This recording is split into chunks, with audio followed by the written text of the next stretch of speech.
अभी मेरा बताओ। ये ये टिपिकल इंदौरी वो था विराज का। कर लेंगे। चल चल, नहीं वो वाला, और वो वाला कि नॉन लिविंग थिंग्स से बोलना कि भाई चल जाना भाई, एक दिन की तो बात है, हाँ। आज ही चल जा भाई। नहीं नहीं नहीं, वो तो ह्यूमन टेंडेंसी है नॉन लिविंग थिंग से बात करना, वो नहीं एक ब्रो, पॉइंट के बाद तो दैट सब। दैट हाँ आई think that has an origin इन इंदौर, मतलब वो, मतलब इंदौरी अच्छा। लोग ऐसे ही करते हैं वो वाली चीज की, घूमते फिरते। वो उसमें इंदौरी टच टच ये है कि ऐसे चल जाना यार, कर हाँ लेना मतलब यार। वो वाला। चलना, हाँ। ये अरे जो चलना भाई चलना प्लीज भाई। नहीं नहीं, तो अपन अपन अच्छा। नॉर्मली प्लीज बोलते हैं, इंदौरी लोग प्लीज नहीं बोलते। नहीं भाई, ऐसे मेरे को ओके। सुन के, मेरी बातें सुन के कोई नहीं बोला कि मैं इंग्लिश में भी गाने लिखता हूँ। आपका ऑल्टर ईगो है आपका भी, बट ओके। चलो। नमस्ते देवी और सज्जनों, boys and girls, ladies and gentleman, welcome to another episode of sounds of podcast. आज हमेशा की तरह मेरे बेहतरीन को-होस्ट मिस्टर पार्थ तलुनकर हमारे साथ जुड़ चुके हैं, और हमारे पॉडकास्ट के सबसे पहले गेस्ट मिस्टर विराज नरमदेव हमें इंदौर से ज्वाइन कर चुके हैं, स्पेशली अपना कीमती वक्त निकाल के हमारे लिए अपनी नई ईपी उर्फ फ्लैश मिनी एल्बम फरमाओ के बारे में बात करते हुए, जिसको हम डिस्क्रिप्शन में लिंक करने वाले हैं। विराज भाई क्या चल रहा ओके। है, कैसा है सब कुछ? बढ़िया भाई, बड़े मतलब ठीक ठाक ही है, देखा जाए तो घर में है तो अपन बढ़िया ही है, मतलब तबीयत ठीक अरे है। हाँ हाँ, नहीं नहीं, वो आज आज के टाइम में तो वो बहुत ज्यादा इंपॉर्टेंट चीज है वही एग्जैक्टली। इम्पोर्टेंट सबसे है। पहली प्रायोरिटी वही है। बस यार, सबसे बाकी पहले तो अब ठीक ठाक ही है देखा जाए तो। तुमने पॉडकास्ट पे बुला लिया, बहुत अच्छी बात है। अरे सब कैसी बातें कर कुछ। रहे हो आप, हमारे पॉडकास्ट में हमारे जब कोई जानता भी नहीं था हमारे पॉडकास्ट के बारे में, अभी भी ज्यादा लोग नहीं जानते, बट आपने आपने हमें चांस दिया विराज भाई पॉडकास्ट पे आके स्टार्टिंग में। और यार तब तब तब 10 साल जवान हो चुके हैं वो एपिसोड से, पता है, तब अलग ही लग रहे थे तब।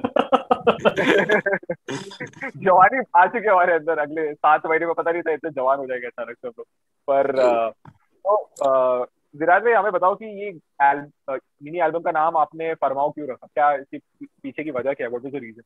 यार, ये फरमाओ मतलब एक जो सेकंड सॉन्ग है, किसने रोका जो सॉन्ग है, उसमें हाँ ये वर्ड आता है हाँ सेकंड वर्स में। हाँ तो हाँ। तो बस वहीं से उठा लिया मैंने। और अच्छा अच्छा। हाँ, बस ओके। सिंपली ऐसा कुछ सोचा नहीं मतलब। तो उसका कुछ ऐसा सिंबलिज्म या सिग्निफिकेंस पर्टिकुलरली नहीं है आपको, बस वो वर्ड कैची लगा तो आपने डाल दी, इज व्हाट यू सेइंग? हाँ, एक्चुअली वो वर्ड बहुत सही लगा। और मतलब मैंने हाँ देखा हुआ था ना, इससे पहले भी जो एल्बम्स में, जैसे कुछ सॉन्ग्स होते हैं जिनके जिनका टाइटल जो होता है, जैसे अभी जो कोल्ड मेस आया है तो उसका टाइटल कोल्ड मेस है, लेकिन प्रतीक कुहाड़ का एक जो इन टोकन्स एंड चार्म्स एल्बम है, हम्म। तो हाँ। उसका एक जो सॉन्ग है उसमें ये वर्ड आता है, in tokens and charms. Cold shoulders hmm करके एक जो सॉन्ग है, तो हम्म। जैसे उनने एक बीच में से रैंडम उठा लिया, मैंने भी वैसे ही उठाया बस। क्या बात है। नहीं ये तो हाँ। बहुत सही बात है, तो बढ़िया बढ़िया। तो आप हमें ये बताओ, उसमें तीन तीन गाने मिनी एल्बम है, हम्म। हम्म। तो रीजन क्या था कि आपने ये तीन गाने चूज किए particularly to put in this mini album? और ये गाने पहले आए और एल्बम बाद में आई, या पहले से ही ये था कि मेरे को I want to make an album out of this, तो मैं अपने तीन बेस्ट गाने चूज कर लेता हूँ? What was the whole sort of reason for you to put this together? यार, रीजन कुछ नहीं। अभी मैंने बहुत लोगों को देखा, आई मीन अपने जितने भी फ्रेंड्स हैं उनको देखा था मैंने एल्बम रिलीज करते हुए, ईपी रिलीज कर, तो मेरा बहुत मन था एक्चुअली ईपी रिलीज करने का। पर फिर मैंने उसके बारे में जब पढ़ा तो पता चला कि यार ईपी के लिए कम से कम 4 गाने चाहिए होते हैं। तो मतलब वो हाँ। ऑफिशियली, अगर 4 नहीं है तो वो ऑफिशियली ईपी ही नहीं कहलाती है। हम्म, तो हम्म। और ये बात मेरे को पता चली जब मैंने 2 सॉन्ग्स रिलीज कर ली, मतलब रिलीज क्या, रिकॉर्ड कर लिए थे। तो हम्म, मैंने सोचा 2 रिकॉर्ड कर लिए थे, उनको साथ में ही रिलीज करते हैं, तीसरा भी करते हैं। तो हम्म, ऐसा था वो, नहीं तो मैं सिंगल्स ही करता। हम्म। ओके। तो ये या बढ़िया, तो ये जो तीन गाने आपने लाए हैं इसमें से सबसे पहले गाना कौन सा आया, एंड आपका song writing process for each song कैसा था? और सॉन्ग राइटिंग प्रोसेस के साथ साथ how did they sort of, आपको क्यों लगा कि ये तीन गाने एक साथ एक दूसरे के साथ जाते हैं, मतलब इरिस्पेक्टिव ऑफ द रीजन आपने जो दिए? एक्चुअली सबसे पहला सॉन्ग तो आई मीन जो कंफर्म एक जो सॉन्ग था वो जरूरी है क्या, हम्म। हम्म, उसको उसको मैंने रिलीज करना ही था। और अगर सिंगल भी करता तो पहले वही जाता। सो 2 तो कंफर्म थे, किसने रोका और जरूरी है क्या। थर्ड के लिए एक जो सबसे लेटेस्ट सॉन्ग है, मैं उसको कंसिडर कर रहा था पहले, उसका नाम भी शायद मैं भूल गया हूँ। उसका पता नहीं, कुछ ऐसा ही है वो, सेम सेम फील वाइब हाँ सब सेम है। पर हाँ। वो पता नहीं क्यों वो टेस्टेड नहीं था, मैंने किसी को ठीक से सुनाया नहीं था, तो मैंने सोचा कि यार अभी जो जिस जो सुनाया हुआ है वही अपन देखते हैं। हाँ हाँ तो हाँ ये हाँ एकदम एकदम एट लास्ट अभी मैं रिकॉर्ड करने हाँ वही गया था, और मैं देवास में हाँ। रिकॉर्ड कर रहा हूँ, इंदौर से देवास जा रहा था मैं रिकॉर्ड करने। तो ओ वाओ, ओके। वहां जाकर ये डिसाइड हुआ कि यार वो छोड़ते हैं, ये कर लेते हैं। तो हम्म फिर वही रात जो हम्म, आया था थर्ड, अच्छा। वो ऐसा ही। हाँ करेक्ट। बिल्कुल बिल्कुल। तो इन तीनों में से लाइक आई आस्क, मतलब जैसे मैंने आपको पूछा, इसमें सबसे ज्यादा टाइम कौन से गाने को लगा particularly for you to put together? Uh, जैसे बनाने में या फाइनल करने में ऐसा। हाँ, बनाने में, और इवेंचुअली उसको आप जब मतलब मिक्स मास्टर करने गए एंड उसको रिकॉर्ड करने गए, जैसे आपने बोला हम्म आप ट्रैवल करके गए all the way and all this thing. Hmm तो आपको सबसे क्या लगा सबसे ज्यादा चैलेंजिंग कौन सा गाना था out of all of these to sort of put together? सबसे चैलेंजिंग जरूरी है क्या ये? सबसे हम्म, चैलेंजिंग वही था। सबसे चैलेंजिंग जरूरी है सर। उसमें आई मीन उसमें भी बहुत कम लेयर्स है। आई मीन जो ट्रैक्स, जो मल्टीपल ट्रैक्स जो रिकॉर्ड होते हैं उसमें सबसे ज्यादा है, लेकिन फिर भी तीन चार ही है मुश्किल से। हम्म, लाइक एक बीच में थोड़ा सा कॉर्ड सेक्शन है, बाकी जो एक रिफ चलती है वो तो है ही। सारे शूटिंग है, लेकिन फिर भी ये सबसे लंबा था देखा जाए तो। इसको टाइम लगा, बहुत बहुत टाइम लगा। हाँ, और सबसे ज्यादा क्विक कौन सा गाना था आपके हिसाब से, मतलब किसने रोका जो आपने? उसमें? उसमें कुछ भी नहीं। किसने रोका? किसने रोका किसने रोका उसको? कितना टाइम लगा आपको लिखने में? लिखने में? उसको यार टाइम तो कुछ भी नहीं लगा। आई मीन ये उन गानों में से एक था जो बिल्कुल स्टार्ट होते ही फिनिश हो जाते हैं। राइट। हाँ हाँ। तो मतलब राइट। दिमाग लगाने सोच जैसे आइडिया आया और लिखना स्टार्ट किया, हाँ। तो 15-20 मिनट शायद। ट्यून लिरिक्स सब कुछ? हाँ नहीं, बस एक चीज उसमें जो बची हुई थी, जो है कि जो सेकंड वर्स के बाद एक इंटरलूड आता है, जो जो हमिंग ही है वो इंटरलूड, हम्म मतलब कुछ हम्म, इंस्ट्रूमेंट से नहीं है, वो मैंने ही हमिंग की है। बस वो थोड़ा सा बाद में आया था। वो पहले होने वाला नहीं था, पर याद आ गया तो फिर हाँ मतलब बन गया तो उसको डाल दिया। हाँ हाँ राइट हाँ राइट, मतलब ड्यूरिंग प्रोडक्शन या मतलब नहीं नहीं नहीं, और ड्यूरिंग पहले प्रोडक्ट ही? नहीं नहीं नहीं, प्रोडक्शन के पहले सब रेडी था। ओके। हाँ हाँ। हाँ। अगर मैं आपको इसमें से ऑप्शन दूं और आपको पूछूं कि आपका इसमें से सबसे फेवरेट गाना कौन सा है तीनों में से, तो कौन सा आप बोलोगे फॉर अ पर्टिकुलर रीजन? यार आई थिंक जरूरी है क्या, डेफिनेटली। और मतलब रीजन ये कि उसकी राइटिंग थोड़ी सी मतलब एकदम out of the box writing, मतलब मेरे को लगी ऐसा। ऐसा लग रहा था कि मतलब एक कुछ एक माइलस्टोन जो नया होता है ना राइट आपकी सॉन्ग राइट राइटिंग राइट। में, वो मुझे लगता है कि हाँ, वो एक माइलस्टोन के जैसा है। सो वही बेटर है एक और आर्टिस्टिक काफी। एवोल्यूशन लगा आपको? एक आर्टिस्टिक हाँ एवोल्यूशन लगा? हाँ। अच्छा लगा? हाँ। तो एक बात याद आ गई, मतलब उसमें ऐसा है कि उसके लिरिक्स पढ़ने पर और समझ में आएगा वो गाना क्या है। आई थिंक कि मतलब बहुत लोगों ने नहीं पढ़े होंगे, ऐसे ही सुन लिए, लेकिन पढ़ने पर पता चलता है कि एग्जैक्टली क्या बोला जा रहा है उसमें। So, absolutely. जरूरी है क्या, मैं जो पॉइंट आउट करना चाह रहा था कि जरूरी है क्या इज जो अभी ईपी का वर्जन है, that that is a different version, और उससे पहले भी you had release an acoustic version, और जरूरी है क्या?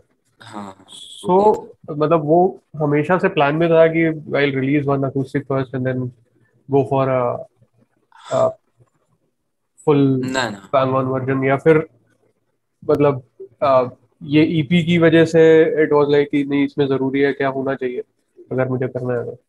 नहीं नहीं, जरूरी है क्या? शुरू के मैंने जितने भी रिलीज किए वो ऑलमोस्ट सारे ही फोन रिकॉर्डेड थे। I mean okay. Single take में। जैसे हम्म, ऐसे ही फोन रख के, मतलब फोन में माइक लगाकर भी नहीं, डायरेक्ट फोन लगाकर और ओके उसको लाइव रिकॉर्ड किए थे ओके। बहुत सारे। हम्म, बस तू है यहाँ और वक्त था जो स्टूडियो में किए थे, बाकी सारे आई मीन ऐसे मजबूरी में किए थे वो तो, क्योंकि स्टूडियोज नहीं खुले थे और लॉकडाउन में किया था सब। मैंने सोचा राइट रिलीज राइट। तो हाँ। करना ही है, और बस पेशेंस खत्म हो रहा था। मैंने सोचा स्टार्ट करते हैं, नहीं तो मतलब मूड खराब होता जाएगा। तो मैंने बस ऐसे ही सेटिस्फेक्शन के लिए रिलीज कर दिया, नहीं नहीं तो नहीं नहीं, हमेशा बट से। मतलब हम्म, मैं इसलिए ये पॉइंट आउट करना चाह रहा था क्योंकि all your versions, all your songs, not version, but all your songs are very much like can be, played in live, or they will sound similar to what the recorded version sounds like. Even जरूरी है क्या, अगर मैं अभी acoustic भी सुनता हूँ और जरूरी है क्या जो रिलीज रिकॉर्डेड वर्जन है, हम्म, इट्स वेरी सिमिलर, क्योंकि उन गानों की फील वैसी है। मतलब हाँ नॉट टू मतलब ये this is something I want to point out in a positive manner, क्योंकि दिस इज आई थिंक मैं और भारत भी एक बार डिस्कस कर रहे थे कि विराज के गाने सारे ऐसे होते हैं कि अगर मैं विराज को लाइव भी सुन रहा हूँ तो I will have the same feeling to the right, entire setup. मुझे वो एक वाइब कैरी वो फॉरवर्ड। वाइब, हाँ, हाँ हाँ, वो वाइब मुझे दोनों केस में मिलेगा, even if I am listening to a full band हाँ, version of it or I'm listening to a acoustic version of it, which is a very very absolutely. good point क्योंकि eight times मतलब ये इसका फायदा भी होता है eight times लोगों को कि they release acoustic version which is a very different version of their original song, but Right. what edge this gives you is मतलब ये this is what I think what edge gives you what this gives you as an edge is कि people always know what to expect from you whenever they are seeing you live, जिसका कि मतलब that creates a very very loyal audience, क्योंकि उन लोगों को पता है कि मैं विराज को सुनने जाना चाह रहा हूँ क्योंकि Viraj plays this kind of songs. So वो एक चीज मैं मतलब I pointed this out to Bharat also some time back कि ये एक बहुत अच्छी चीज है which I think Prateek would also haves, Hmm. कि वो vibe is always intact, which is a good thing for I think which is always a good thing for an artist. Absolutely. हाँ, for sure, और for हाँ sure. Mean ये सही चीज है। मैं कोशिश यही कर रहा हूँ कि सॉन्ग्स में रिलीज करूँ उसमें इंस्ट्रूमेंट, जैसे प्रोडक्शन में इंस्ट्रूमेंट्स ऑलमोस्ट सिमिलर ही यूज हो। तो Hmm. मतलब मैं अपना एक सॉन्ग सॉन्ग स्टाइल तो नहीं, मतलब सॉन्ग राइटिंग एंड ट्यून की वो एक कंपोजिशन की तो अलग स्टाइल नहीं बना पाऊंगा जैसे कि प्रतीक कुहाड़ या सीफ्रेट है, अक्षित है, अक्षित की भी अलग ही है। अक्षित का Hmm. मुझे समझ में आता है एकदम। लेकिन मैं सोच रहा हूँ अगर मैं इंस्ट्रूमेंट भी सेम रखूंगा, अगर सिर्फ इंस्ट्रूमेंट ही सेम रखे तो भी वो एक फील आएगी कि यार चलो ठीक है, ये हर सॉन्ग में वाइब्स थोड़ी सी सिमिलर हो जाती है। Hmm. तो कोशिश यही है। और एक बात ये भी है कि यार आई मीन अभी और लोग हैं नहीं ना मेरे साथ, अभी जो जो भी मैं कर रहा हूँ अकेले कर रहा हूँ, ना बैंड है ना इलेक्ट्रिक गिटार है जो मैं एक्सपेरिमेंट कर पाऊँ कुछ। और जो इलेक्ट्रिक पियानो भी सॉन्ग्स में जो प्ले किया है वो उसी ने किया है जिसने रिकॉर्ड और मिक्स मास्टर किया राइट राइट राइट। है। पर हाँ कोशिश यही है कि गिटार पर जितना ज्यादा हो सके गिटार को ही मेन रखो, ऐसा। Hmm. Nice nice nice. नहीं, ये सही है ब्रो, ये सही है। अभी मतलब आप मेरे को ये बताओ, like you talking about the fact कि आपने ये सब गाने बनाए हैं and you know all that process. Lockdown से पहले सब अलग म्यूजिशियन थे, लॉकडाउन के वक्त अलग म्यूजिशियन थे, लॉकडाउन खुलने के बाद अलग म्यूजिशियन थे, अभी अलग इंसान है। मेरे को ऐसा लग रहा है कि 3-4 फेजेस हो गए सब लोग के, as people, right. As artist, as everything, है ना। तो आपने तो ये भी, जैसे अभी हम लोग थ्रू द लॉकडाउन हम लोग अलग अलग फेजेस में गए, एज पीपल, एज आर्टिस्ट, हाँ व्हाटएवर, हाँ है ना। हाँ। कि सब लोग की जो परसेप्शन है वो चेंज हुई है और उसको क्वेश्चन किया गया है constantly by all the reasons around us. तो आपका how you were before like the lockdown 2020 March से पहले, लॉकडाउन के वक्त जब आपने गाने रिलीज किए, फिर जब खुला और गिग्स हुए थोड़े बहुत वापस, हम्म हम्म आई मीन एक सर्टेन कैपेसिटी पे डेफिनेटली हुए फॉर 3-4 मंथ तो हो ही रहते बिल्कुल। एंड हम्म देन अभी वापस से लॉकडाउन हुआ है। तो ये 3-4 फेजेस में where you sort of found yourself, जो आपने गाने रिलीज किए as an artist, as a person, hmm. What is your whole perception to this been, और आपका असेसमेंट क्या रहा है after putting an EP out, और उसने आपके सॉन्ग राइटिंग प्रोसेस से आपके करियर के अप्रोच को कैसे चेंज किया है या मॉडिफाई किया है, या इन द सेंस उसको स्ट्रीमलाइन किया है? ओके, एक करियर उसका देखा जाए तो मतलब मैं ये एक्सपेक्ट कर रहा था ना कि यार जैसे लॉकडाउन खुला था तो लग रहा था कि चलो ठीक है। जैसे मैंने लॉकडाउन खुलने के बाद मैंने कैंपिंग गिग्स करी है, 4-5, ज्यादा भी नहीं, पर लग रहा था कि यार चलो अभी कैंपिंग करते हैं, थोड़ी प्रोफाइल बनेगी। हाँ, और हाँ, मतलब वही है यार कि सॉन्ग्स पिच करते रहो, और मैं जितना ज्यादा हो सके यही कोशिश कर रहा हूँ कि हाउस गिग्स, मेनली तो हाउस गिग्स करने को मिल जाए कहीं पर। सो राइट सब राइट। पहला स्टेप तो मैं मुझे लगता मतलब है एक आपके वाइफ के साथ सूट भी होता है, आप एग्जैक्टली। परफेक्ट हो हाउस गिग्स के हिसाब से। राइट। लाइक पार्थ भाई भी बोल रहे थे, मैं एंड नॉट कि आप अलग गिग्स नहीं कर सकते, मेरे को लगता है हाउस गिग्स तो आपके लिए मतलब फॉर्टे है मेरे हिसाब से, कि आप तो, क्योंकि हमने जब आपको परफॉर्म भी करते हुए देखा लेगेसी बार में या बोका बोके या हम्म कहीं पे भी, वो एक वाइब था आपकी उसमें कि वो एक क्लोज नेटेड एनवायरनमेंट में जिस तरीके से आप गानों को पेश करते थे वो बहुत ही वो था। बट सॉरी, आप जो बोल रहे थे कंटिन्यू कर रहे हम्म। नहीं एक्चुअली बात वो सही पकड़ी है, क्योंकि मैं कोशिश यही करता हूँ एक्चुअली। सॉन्ग बनाते टाइम भी आपकी एक इमेजिनेशन होती है ना कि यार किस थे। किस माहौल के हिसाब से बनाऊं, तो मेरा यूजुअली यही होता है। हम्म, हाउस गिग्स का या कैंपिंग गिग्स का मेरे दिमाग में यही होता है कि यार यहाँ पर लोगों को क्या पसंद आएगा, तो उस हिसाब से जो ट्यून हम्म, निकल के आती है आई थिंक हम्म, वो सही जा रही है, मतलब अगर ऐसा लगता है तो। हम्म, हम्म, हाँ सो कोशिश यही रहती है मेरी कि हाउस गीग के हिसाब से ही बनाओ।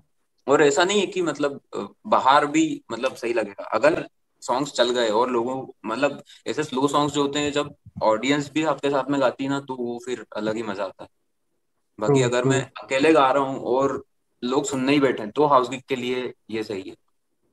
नहीं, सही बात है, ऑफ कोर्स, ऑफ कोर्स।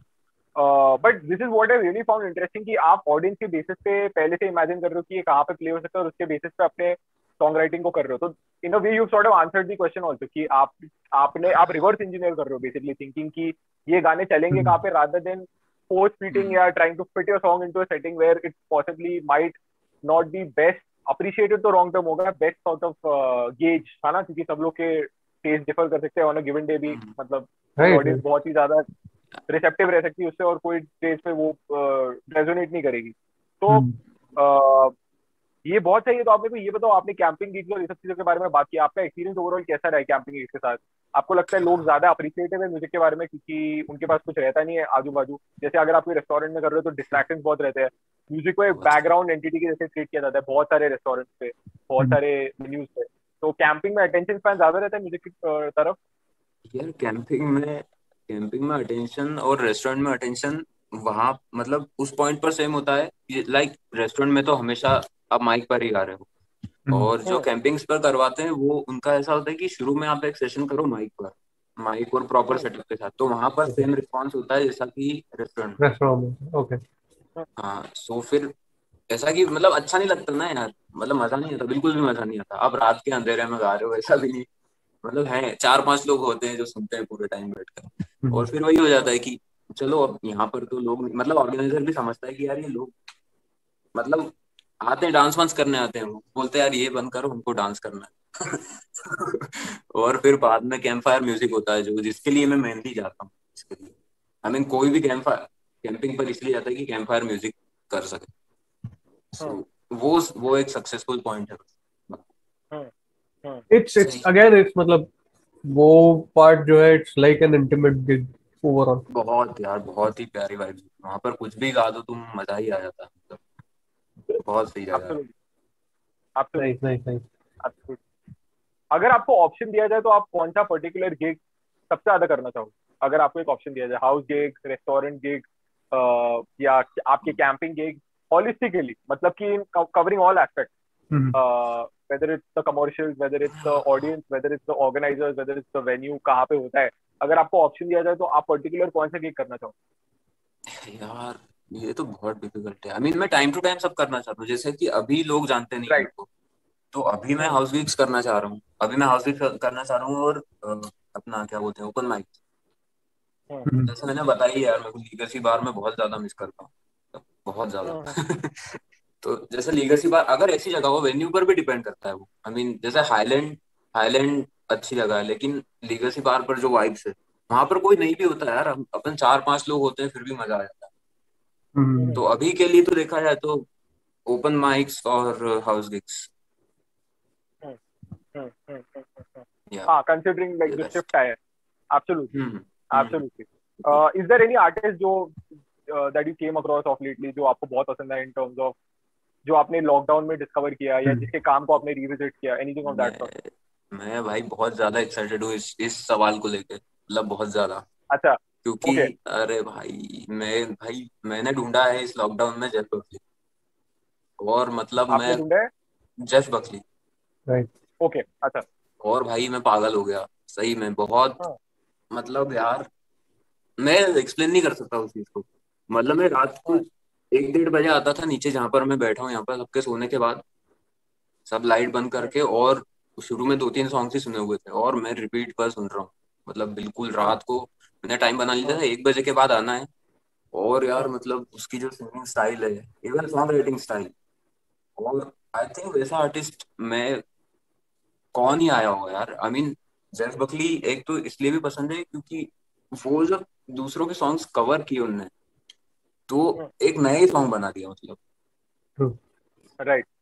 बिल्कुल एक अलग ही सॉन्ग बना दिया, वाइब्स बदल गई, वर्ड सेम है और हम्म बहुत मतलब बहुत मैजिकल। नहीं, ये तो काफी इंटरेस्टिंग चीज है। अपार्ट फ्रॉम दैट कोई फॉरेनर इन पर्टिकुलर कोई आर्टिस्ट दैट जो आपने प्रॉब्लली रीडिस्कवर किया हो या आपने मतलब that you came across? Rediscover अभी मैंने मतलब जैसे लेड जेपलिन के बारे में पहले से पता ही था मतलब, पर कभी सुना नहीं था। सो अभी मैंने Right. जेपलिन सुनना स्टार्ट किया है, लाइक वो अच्छा, रूटीन क्या में बात है अभी। बिल्कुल। है। हाँ हाँ, उनका एक एल्बम जो है मदरशिप करके एक एल्बम है, राइट वो अभी राइट। मैं उसको अभी सुन रहा हम्म, हूँ। आई मीन हम्म, सबसे ज्यादा जिनने इम्पैक्ट किया है मतलब यही चीजें हैं, जेफ बकली और लेड जेपलिन। पर एक्चुअली लेड हम्म, जेपलिन में जेफ की वजह से ही सुनने लगा हूँ, क्योंकि हम्म, एक्चुअली जेफ बकली के फेवरेट यही थे, जेपलिन, हम्म, यही। हम्म, हाँ, तो मैंने सोचा ट्राई करते हैं, और फिर तो भाई मजा ही आ गया। अरे क्या बात है, बढ़िया बढ़िया। तो लेड जेपलिन इंटरेस्टिंग आपने मेंशन किया, क्योंकि Led Zeppelin is very contrasting to the kind of music जो आप करते हो। तो which brings me to the next question I sort of have for you, कि आपके कुछ इंक्लिनेशंस है टुवर्ड्स लाइक डिफरेंट जॉनर्स या different styles of music that, या इन डिफरेंट इंस्ट्रूमेंटेशन आल्सो, जो आप पॉसिबली करना चाहते हो मूविंग फॉरवर्ड, कंसिडरिंग फॉरवर्ड, या eventually you want to sort of get to? हाँ यार, इच्छा तो बहुत होती है। आई मीन बुरी बात हम्म, यही है कि इस फील्ड में आपको अपनी एक वाइब, अभी मैंने मतलब ये नई नई चीज लर्न की है कि यार आपको अपनी वाइब्स मेंटेन रखना है मेनली। तो सही बात है। मैं थोड़ा सा मतलब ऐसे आगे का सोचता हूँ ना, तो मुझे लगता है कि यार कुछ अलग टाइप के ना ना ही बनाए तो अच्छा है। क्योंकि जब लोग हम्म, सुनने आते हैं ना, तो लोग एक माइंडसेट के साथ आए कि यार कि ऐसी वाइब्स होगी वहां पर, तो चलते हैं। अब लोगों को पता चला कि सही यार बात। इसके 2 सॉन्ग्स ऐसे हैं, 4 सॉन्ग्स, और वो तो मुझे पसंद नहीं है, तो मैं ये हम्म, 2 सॉन्ग्स के लिए क्यों जाऊँ। सो मैं उस हिसाब से, नहीं तो मैं भाई मैं लकी अली के जैसे भी गाने बनाना चाहता हूँ, मैं जेफ हम्म, बकली जैसे भी गाने बनाना चाहता हूँ, और ऑब्वियसली प्रतीक कुहाड़ जैसे। पर मैं कोशिश कर रहा हूँ यार हम्म, वैसे गाने ना बने। एक्चुअली पता है, तू है यहाँ जो सॉन्ग है, वो हम्म, वो एकदम मैंने ऐसा बनाया था कि यार कोशिश तो करते हैं कि कैसे बनाता है गाना। मैंने एक्चुअली वही मेरा अटेम्प्ट था कि प्रतीक कुहाड़ जैसा गाना बना के देखते हैं, उसको बिल्कुल नहीं, रिलीज बट उसमें करना आपका तो। एक टच है, आपका एक टच है। अभी now that you saying it, I can sort of feel कि हाँ देयर माइट बी एक वो एक इन्फ्लुएंस होगा, बट आई डोंट थिंक, मेरे को लगता है स्टिल उसका stands out as its own thing, मुझे लगता है हाँ आई थिंक, कि। हाँ आई थिंक वो तो होगा, क्योंकि एग्जैक्टली मैं वैसा तो नहीं कर सकता ना, जो भी है मेरी सोच थोड़ी तो मिक्स होगी। तो अगर मैं किसी के भी ऐसा सॉन्ग एब्सोल्युटली। बनाना चाह रहा हूँ, तो 50% मेरा होगा, 50% उसका होगा। So, हाँ, तो वो एक सॉन्ग है जो मैंने बस ऐसे ही मैंने सोचा यार चलो ट्राई तो करते हैं बना के। रिलीज करना तो सोचा भी नहीं था कि कभी रिलीज करेंगे, लेकिन अब कुछ बचा नहीं मेरे पास। मैं पुणे में था, गिग्स नहीं मिल रही थी, कुछ अच्छा नहीं हो रहा था, तो मैंने सोचा यार, मतलब उस टाइम मेरे को बिल्कुल एक्साइटमेंट नहीं था यार कि यार मैं ये गाना क्यों रिकॉर्ड कर रहा हूँ, ये मतलब वाइब वाइब से मेरी नहीं है, मतलब उधार पे ली हुई वाइब से ऐसा कुछ है। So, अरे नहीं नहीं, ऐसा पर कुछ नहीं मैंने है, सोचा ऐसा कुछ नहीं। हाँ, पर मैंने सोचा करते तो हैं अपन, धीरे धीरे धीरे चेंज करेंगे, धीरे धीरे चेंज करेंगे, और आई थिंक वो थोड़ा बहुत तो हुआ है। हम्म, नहीं but I would want to point out कि तू है यहाँ इज मतलब even if you want to say कि it sounds it's kind of influenced, but उसके बावजूद मैं ये पॉइंट आउट करना चाहता हूँ कि that is a song that actually you know वो गाने से you can relate it to Viraj the artist. वो एक उसमें बहुत अलग चीज है जो कि शायद मतलब वी कैन से कि it is like influence from people like artist like Prateek Gowda hmm, obviously. मतलब हम्म, क्योंकि I think that happens with everyone when we start writing, we have our own influences. मतलब हम्म, प्रॉब्ली हर एक गाने में कुछ ना कुछ इन्फ्लुएंस होता ही है, हम्म, बट उसके बावजूद मुझे वापस से, क्योंकि Bharat has already pointed that out, but मैं वापस से यही बोलना चाहता हूँ कि वो गाना that is the song that I will always relate to you. सही इट्स बात इट है। It is something that has kept your vibe intact. मतलब मुझे ये लगता है इवन इफ मतलब बाकी गाने भी हैं, आई एम नॉट डिनाइंग कि the fact that those are not there and those are like not that great, वो भी अच्छे गाने हैं, बट तू है यहाँ for some reason I would like you to perform always when you are on stage and I'm there in the audience. That's the kind of feel that song has, and I think वो we can say कि influence किसी से भी हुआ है या जो भी, बट वो उसमें बहुत not not just 50%, I think it has more than that of your vibes. यार ये तो अच्छा लगा सुन के, क्योंकि बहुत लोगों विराट ने भाई ऐसा सबसे बोला ज्यादा है। मॉडेस्ट इंसान है। हाँ बट नहीं नहीं, मैं अग्री करता हूँ, मैं पार्थ भाई के साथ अग्री करता हूँ, क्योंकि मेरे को लगता है कि साउंड शेप एस्टैब्लिश करने में लोगों को बहुत टाइम लग जाता है। बट मैंने जब उसको राइट। पहली बार भी जब सुना, मुझे ऐसा लगा कि मैंने ऐसा कुछ सुना ही नहीं है, मैं ऑनेस्टली बोल रहा हूँ। और मैं लाइव की बात कर रहा हूँ, मैंने heard that for the first time, मुझे लगा अरे यार ये तो बहुत ही यूनिक है, ये जो सुनने में आ रहा है, दिस इज, ये जो म्यूजिक है ये बहुत यूनिक है। एंड आई थिंक उसका translation in the terms of जो सॉन्ग रिकॉर्डेड वर्जन जो पुट आउट, मेरे को लगता है बहुत ब्यूटीफुली हुआ है। मेरे को लगता है कि it is really captured the essence of the song, right. How I also. And नहीं, ये बात मेरे को बहुत इंटरेस्टिंग लगी कि आप, but I think even if you talk about like Prateek Kuhad also, you know, everybody has, every generation has sort of like people they look up to, तो उसमें कुछ गलत राइट नहीं है, राइट बिकॉज राइट ये राइट। benchmark, वो तो हाँ बहुत जरूरी चीज है मेरे हिसाब से, क्योंकि and not to ape, it's just कि आप उनके काम को डीकंस्ट्रक्ट करने की कोशिश कर रहे हो, उसको अंडरस्टैंड करने की कोशिश कर रहे हो कि how they do what, and आप उसको अपने काम में इम्प्लीमेंट करने की कोशिश कर रहे हो, not to ape them at all और एनीथिंग ऑफ दैट सॉन्ग। तो आप मेरे को ये बताओ, speaking of all of this, अभी जो गाने आ चुके हैं, आई एम श्योर कि सब आर्टिस्ट जो है अपने काम के बारे में क्रिटिकल, एनालिटिकल और ऑब्जेक्टिव रहने हो जाते हैं, even if it's not during the when they are making it, but eventually वो काम के वक्त ही हो जाता है, क्योंकि इतना सुन लिया है, या तो it goes the other way around कि आप थोड़ा सा you need some time off it. आपने एक गाने रिलीज जो कर लिए, उसके बाद is there some song that you probably want to do differently, तो आप एस्पेक्ट चेंज करना चाहते हो, या उसके कुछ अल्टरनेटिव वर्जन निकालना चाहते हो, जैसे बहुत लोग करते हैं?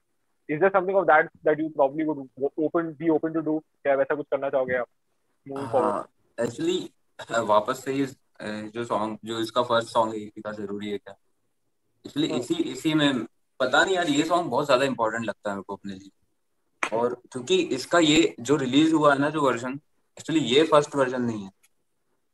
अच्छा। हाँ एक्चुअली ओरिजिनल वर्जन और कुछ था जो जो मैं मतलब इम्प्लीमेंट नहीं कर पाया। ओके। और तो मैं उसको मतलब सोच रहा हूँ कि यार, जब ये चल जाएगा जब ये चल जाएगा तो फिर कोशिश करेंगे कि उसका नया वर्जन लाएं। कि अभी लाने से तो कोई मतलब नहीं है, पर इसका तो वर्जन मैं बिल्कुल लाऊंगा, एक नया। Right right. Absolutely absolutely. Hmm, आप मेरे को ये बताओ कि यू नो, अभी आपने ये सब गाने बना लिए, और आपके पास और भी बहुत गाने हैं, आपने बस उनको डाला नहीं है इसके साथ, हाँ तो अभी किस टाइप की म्यूजिक पे आप काम कर रहे हो? आपका क्या अभी ओवरऑल, आपके पास कितने गाने रेडी है? आप कितने गानों के ऊपर एक एवरेज बेसिस पे काम कर रहे हो? क्या हाँ आपका यार। बेसिकली प्रोसेस क्या है अभी एज ऑफ नाउ? एक्चुअली अभी मैंने थोड़े दिन पहले अभी एक्चुअली मैंने लिखना स्टार्ट किया, जैसे फोन में लिखते हैं ना। सो मैंने सोचा यार थोड़ी सी अलग फील के लिए जैसे कॉपी में लिखना स्टार्ट करते हैं, और उसमें मैंने अपने कुछ ऐसे सॉन्ग्स लिखे कि यार कौन कौन से रिलीज करने के लिए बचे हैं अभी। तो मैं मेनली तो हिंदी पर ध्यान दे रहा था, लेकिन मैंने जब लिखना स्टार्ट किया तो पता चला कि 8 तो इंग्लिश सॉन्ग्स अनरिलीज्ड हैं अभी। क्या मतलब बात मैंने कर रहे हो, ये तो मैं बहुत सोचा बढ़िया ये मैं सोचा ये मेरे को पता कैसे नहीं चला कि 8 सॉन्ग्स अनरिलीज्ड है। मतलब इसकी तो है। हिंदी में मेरी EP नहीं बन पा रही, इंग्लिश में एल्बम रेडी है। और तो यार ये ये वाला सही। बहुत सही। ये हाँ वाला बहुत सही रहा, मैं भी agree करता हूँ। हाँ। वही ना यार, अच्छी बात है यार, पर अब तो क्या बोले यार, पर और अब मैं आई मीन ऐसे सिंगल्स जैसे अभी मैंने फोन से रिकॉर्ड करके किए थे, हम्म। वो अब मेरा मन नहीं है। नहीं तो मेरा मन मतलब क्या, मन तो है लेकिन सही नहीं लग रहा वो करना, हम्म। कि यार अच्छे से ही करते हैं। बहुत से हम्म। बहुत और अजीब अजीब स्ट्रक्चर के सॉन्ग्स है भाई, बहुत सारे। मैं मतलब बिल्कुल वेट नहीं कर पा रहा हूँ, बहुत हम्म। बहुत एक्सपेरिमेंट किए हुए हैं। ये नाइस तो बहुत नाइस। सही बात है कि आप सेफर रूट नहीं ले रहे हो, और आप अलग अलग चीजें डालने की कोशिश कर रहे हो, और वो अलग चीजों को भी एक कॉम्प्रोमाइज स्टेट में नहीं, बल्कि एक इवॉल्व स्टेट में आप अच्छे से इसको डालना चाहते हो, जो मेरे साथ एक बहुत सॉर्टेड आर्टिस्ट का एक सॉर्ट ऑफ यू नो एक सिग्निफिकेंस देता है आपको। अभी आप मेरे को ये बताओ कि आपका once you get back into the scene, या once things open up again, आप ऐसी क्या चीजें जो डिफरेंटली करना चाहो एज एन आर्टिस्ट? यार डिफरेंटली क्या कर, जैसे अभी तक मैं कवर्स कर रहा था, अभी मैं चाहूंगा कि ओरिजिनल्स प्ले करने को मिले बस। ये मतलब ये तो सपना है, ये ऐसे कुछ चाह के ही नहीं हो सकता कि यार चलो आज मैं ओरिजिनल्स करूंगा, नहीं ऐसा कोई नहीं रेडी ऑफ होता। Course of course of course of course of course absolutely. पर वही है, बस ओरिजिनल्स करना ही एक्चुअली, बस एक चेंज यही लाना चाह रहा हूँ यार, कि अब एक्चुअली बिल्कुल मन नहीं करता। जैसे अभी भी मैं इंस्टा पर भी कवर्स डालता हूँ तो यार इसलिए कि बस थोड़ी सी प्रोफाइल मेंटेन रहे, बाकी राइट तो राइट। कवर्स का बिल्कुल अभी तो मन नहीं होता। ऐसा नहीं है कि बिल्कुल मतलब कभी भी नहीं होता ऐसे, मैं 1 महीने तक नहीं करूंगा तो फिर ऐसा होगा कि यार चलो आज तो बहुत सारे गाने गाएंगे अपन, हिंदी इंग्लिश पुराने नए सब, राइट। पर वही है। Absolutely absolutely. तो So, स्पीकिंग ऑफ कवर्स, आपका फेवरेट गाना कौन सा है टू कवर? आपको कौन सा गाना पर्टिकुलरली बहुत पसंद है? यार सबसे पहले जो आता है आई थिंक झूम, आई थिंक अली जफर का झूम। Okay, right right right. कि उसमें वो इसलिए एक्चुअली मेरा फेवरेट तो मैं बता नहीं पाऊंगा, क्योंकि जब मेरे फ्रेंड्स जो रिक्वेस्ट करते हैं सबसे ज्यादा, जैसे घर पे बैठे होते हैं फ्लैट पर, तो सबसे ज्यादा वो लोग यही सॉन्ग रिक्वेस्ट करते हैं, तो आई थिंक यही बेस्ट है। Right right. Wow, that's wonderful. So we are almost towards the end of the podcast. Parth भाई आपसे क्वेश्चन पूछने वाले हैं जो हमने पिछली बार भी पूछा था, क्योंकि वो क्वेश्चन हमें पता ही नहीं था कि वो हम पॉडकास्ट क्या कर रहे हैं, हम तो सीख रहे थे, अभी भी हमें नहीं ज्यादा पता कुछ। पर ये क्वेश्चन जो हम इसे कॉर्पोरेट क्वेश्चन पूछते हैं और पार्थ भाई आपसे पूछने वाले right. So okay. So simple सा क्वेश्चन है, कॉर्पोरेट क्यों है ये, you will understand when I ask the question. तो क्वेश्चन ये है कि हैं। What do we expect from you in the coming few days, few months, yeah, whatever you have planned? What to expect यार, मतलब असली whatever you can expectation. tell us, मतलब कि हाँ किस टाइप के हाँ, गाने आ जो रहे आप हैं हमें या बताना चाहो, राइट। या जो आप आइडियल सिनेरियो में चाहोगे, जो आप प्रोबेबली, जैसे अगर आपका plan is going exactly how you wanted to go, तो आप what would be ideal scenario for you? यार एग्जैक्टली अगर मेरी प्लानिंग के हिसाब से जाएगा तो सबसे पहले तो मेरा जो मैंने सॉन्ग पिच किया हुआ है वो स्पॉटिफाई प्लेलिस्ट में जाएगा। सबसे पहले वो हो चलेगा। जाएगा ब्रो, कुछ भी जाएगा। और हाँ, कुछ मोटो जो है किसी के साथ में हाउस गिट के टूर पर निकल जाऊंगा, मतलब ये बहुत क्या ही बात है। अभी तो नेक्स्ट टाइम पॉसिबल लग रहा है, नहीं पर नहीं, कोई मैं नहीं ब्रो, चीजें। ऐसा नहीं है, उनका मतलब इंटरेस्ट है ऐसे, मैं उनको टैग भी करते रहता हूँ। सो जब से मेरे को पता चला ना मोटो के बारे में, जैसे हरीश बुधवानी को देखा, तो उसके हाँ बाद से बिल्कुल। मैंने सोचा कि यार इनको इनको टारगेट करते हैं, इनके साथ जाएंगे। सो मेन तो वही है यार, सबसे पहले अगर मैं मेरे हिसाब से चले तो सबसे पहले यही होगा कि मैं टूर पर निकल जाऊंगा उन लोगों के साथ में। हम्म हम्म। नाइस नाइस ये बहुत नाइस। सही है, ये बहुत सही है। इससे आपके ज्यादा मैंने काम नहीं बता का, सकता। हाँ, आपके काम का आइडियल इम्पैक्ट क्या चाहोगे आप? व्हाट वुड यू वांट कि आपके काम का एक, अगर एक कल्चरल इम्पैक्ट है, एक इंटेलेक्चुअल इम्पैक्ट, या इन टर्म्स ऑफ एक आइडियल सॉर्ट ऑफ रिएक्शन क्या चाहोगे इन टर्म्स ऑफ जो आप गाना कर रहे हो, what do you want the audience to feel as an emotion? लेकिन मेरे सॉन्ग्स में वर्ड्स बहुत सिंपल और थोड़ा सा मतलब टाइम लगता है, ऐसे थोड़ा सा गाने बिल्डअप होते हैं, आपको शुरू से ही एक्साइटमेंट नहीं रहेगा। आपको शुरू शुरू में लगा कि ओके ये गाना किस बारे में है? सुनते जाओगे आपको कोरस तक जाते जाते पता चलेगा कि वो क्या है। तो बस पेशेंस चाह रहा हूँ मैं तो यार, कि लोगों में पेशेंस रहे सुनने का, तो ही कुछ हो पाएगा ऐसा। पता नहीं मतलब जवाब था कि नहीं उस सवाल का, पर यही नहीं, है। That's fine bro, that's fine, that's fine. जो आप अभी फील कर रहे हो, आप वही बोलो ना, रादर देन बहुत हम्म। सही, बहुत सही। So on that note, thank you so much, Viraj bhai, for joining us again. Thank you so much. And Hamisha, it's always a pleasure talking to you, and always so wonderful listening to your music. So guys who made it to this point of the podcast, please go and follow Viraj bhai. Please first of all go and stream the songs on Spotify. Link is in our bio. Go and follow him on Instagram. Link is in our bio. Viraj, just in case Viraj bhai का आप Instagram ID जानना चाहते हो, विराज भाई अपना Instagram ID बताइए सबको। विराज.nd। Viraj dot Viraj N dot D N D yes. Yes, absolutely. और कहीं, is there anywhere else जहाँ पे the people watching right now can find you? Sound cloud, like SoundCloud पे यूजुअली जाइए वहां guys। पर जाते नहीं है। मैंने बहुत बार बोला यार लोगों को साउंड क्लाउड नहीं पर नहीं नहीं जाओ, नहीं। बहुत सही नहीं नहीं, चीज है। दोस्तों साउंड क्लाउड पे जरूर जाओ, और विराज के साउंड क्लाउड पे इसलिए भी जाओ क्योंकि he has uploaded some really really O really nice songs हाँ, अरे on भाई। SoundCloud which are not हाँ available anywhere else. Yes So yes, please, और एक सॉन्ग तो पार्थ ने ही बताया था, जो आपने बोला था कि समथिंग, जो समथिंग सॉन्ग है भाई, वो 9 सॉन्ग निकला इंग्लिश, 9 हो गए वो। हम्म। ओ, क्या बात है पार्थ यार, ने बोला इंग्लिश था कि सॉन्ग के वो एल्बम में वाले होना गाने। चाहिए ऐसा, मतलब हाँ, रिलीज होना चाहिए अरे वो, क्या बात right. तो मैं कोशिश है। करूंगा। नहीं, ये और तो उसकी बहुत वाइब जबरदस्त जरा है, एकदम बहुत अलग है। उसकी वाइब्स अलग अच्छा, है। यस। right.